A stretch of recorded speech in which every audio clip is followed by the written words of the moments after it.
Good morning and welcome to The Journey with Drea. I am your host, Drea, and I am going to shift a little bit this morning because I don't feel like I have taken the opportunity to talk about some of the lessons that I learned in 2024. And I just want to take time to just kind of go over a few of the things that I've jotted down that were the biggest lessons of 2024. Again, thank you for joining. Grab a glass of wine, kick your feet up, and enjoy. Welcome to The Journey.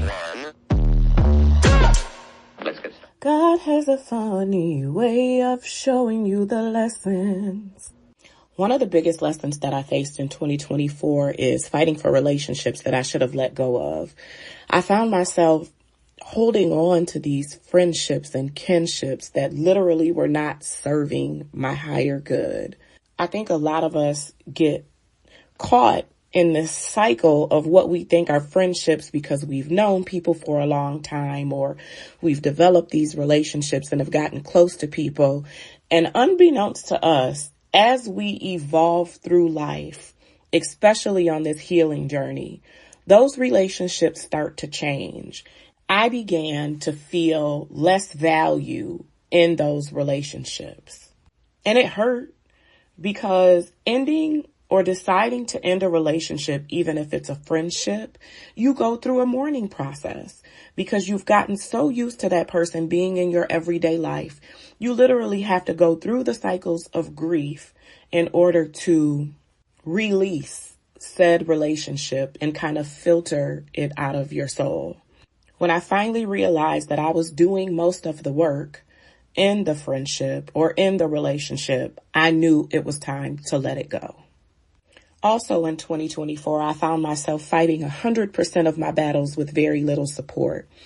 One thing that I have come to understand about myself is, although more recently I've become kind of a withdrawn introvert, is that I value friendships and I value having a supporting cast around me, and realizing that the support that I was getting was very minimal from the people who say they love me, even those closest to me, really kind of shifted my view as to what I needed as far as my circle and my friends and the type of people that I wanted to be around, and just that feeling of community as a whole is really important to me. And I think in my previous friendships or my previous circle, it was always stated, I don't like people. I don't like being around people.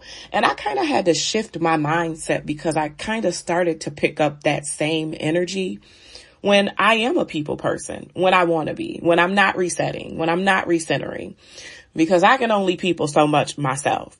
But I love a sense of community. That's why I do the work that I do, because I love getting out into the community. I love helping people. I love being around people. I love sharing stories. I love listening to people's story. So that is one of the biggest lessons that I learned in 2024 as well. Another big lesson that I learned is no matter how much you love and accept who you are, there are always going to be people who want to tell you that you're doing it wrong. See, one of the biggest lessons that I learned on this healing journey is that everybody's journey is different. Everyone's experiences are different. Everyone's traumas are different. How we process them are different. How we choose to walk through them are different.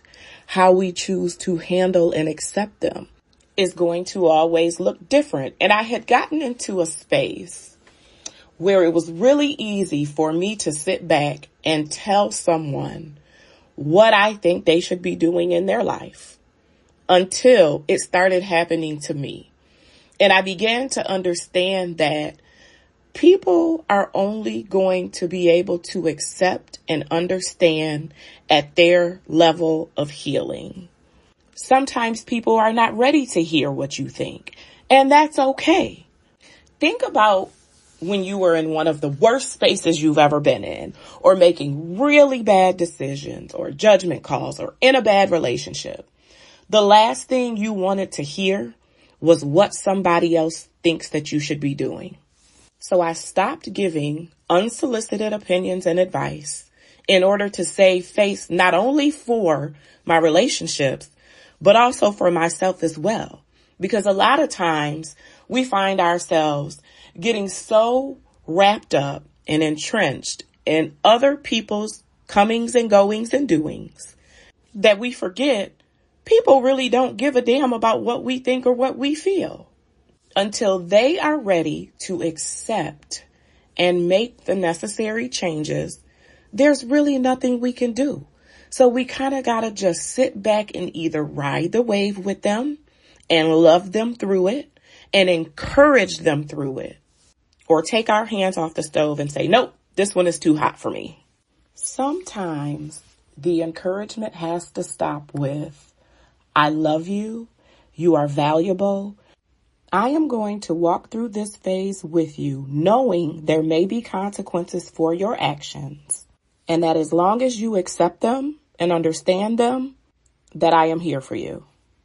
And sometimes after that, we just gotta shut the fuck up and let it play out.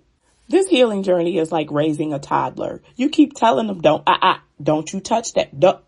I said no. And they do it anyway. It may take a couple of warning shots, but I guarantee you people eventually get it. That ties into the next lesson. I learned that I had to understand my children as individuals and understand that even though they were all raised by the same mother, they all receive different pieces of me at different times. I had Taviana when I was 20 years old, Duran at 22, Jayan at 25, and Christiana at 33. There were parts of myself that I gave to Taviana that I didn't have to give to Duran because he did not require them. There was a level of understanding that I had to have with Jayan that I didn't have to have with Duran. And then I had Christiana, and she became an accumulation of all of the things that I didn't have to give to any of them that she required. Now, the funny thing about that is my older children will probably tell you that my youngest child is the favorite. And that couldn't be anything further from the truth because I made it very clear to them who my favorite child is. I can honestly say that she has taught me to love pieces of myself that I never knew that I could love. And that was one of the biggest lessons of 2024. Now, anyone in their 30s, late 30s, early 40s, maybe even 50s were probably born to parents that are considered baby boomers. One thing that I have learned is that the baby boomer generation is hell-bent and hell-set on, oh, but don't say nothing, because just don't say nothing. You know, keep that to yourself. And one thing I've learned with my children on this journey is that things covered up do not get healed. Don't tell me nothing about none of my children you don't want me to repeat to them, because I'm going straight to them and addressing it. Nothing gets hidden under my roof. There are too many things that went unspoken that have affected a lot of us in our adult lives. And a lot of people don't understand that that is a learned behavior, which rolls right into the next lesson that I learned about waiting to address something when it bothers you. I couldn't imagine at this phase of my healing journey sitting and allowing something that is bothering me to fester inside of me rather than addressing it right away. That, again, another learned behavior. Now, I do understand and I do recognize that sometimes people have to process things before they address them. What I have learned so far on this journey is, in order for me to respond appropriately, I may need to wait a day or two, but it's definitely getting addressed, and I'm definitely not going to sit on it, because what that does is it manifests into pain in my shoulders, a headache, gritting my teeth at night, waking up with back pain. And I be damned. If it happened and it pissed me off, I'm coming to the floor with it. So in closing, I learned a lot of lessons in 2024. I learned a lot about myself. I learned a lot about the people around me. I learned a lot about my children. I learned a lot about my parents.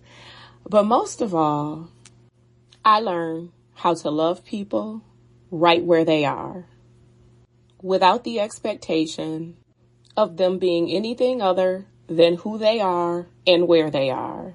And that lesson in itself freed me in so many ways. I am not sure what 2025 has in store for me on this journey, but I am definitely looking forward to it.